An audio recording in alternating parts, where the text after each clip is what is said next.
So they took Jesus, and carrying the cross himself, he went out to what is called the place of the skull, in Hebrew, Golgotha. There they crucified him, and with him 2 others, one on either side, with Jesus in the middle. Pilate also had an inscription written and put on the cross. It read, "Jesus the Nazorian, the King of the Jews." Now, many of the Jews read this inscription because the place where Jesus was crucified was near the city, and it was written in Hebrew, Latin, and Greek. So the chief priests of the Jews said to Pilate, "Do not write the King of the Jews, but that he said, 'I am the King of the Jews.'" Pilate answered, "What I have written, I have written."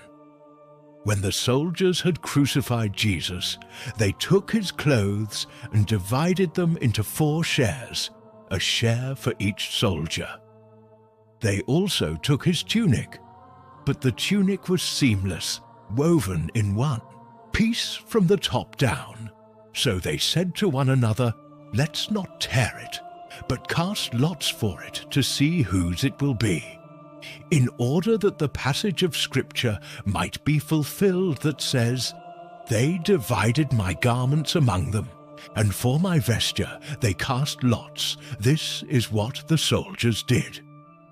Standing by the cross of Jesus were his mother and his mother's sister, Mary, the wife of Clopas, and Mary of Magdala. When Jesus saw his mother and the disciple there whom he loved, he said to his mother, "Woman, behold your son." Then he said to the disciple, "Behold your mother." And from that hour the disciple took her into his home. After this, aware that everything was now finished, in order that the Scripture might be fulfilled, Jesus said, "I thirst." There was a vessel filled with common wine. So they put a sponge soaked in wine on a sprig of hyssop end, put it up to his mouth. When Jesus had taken the wine, he said, "It is finished." And bowing his head, he handed over the spirit.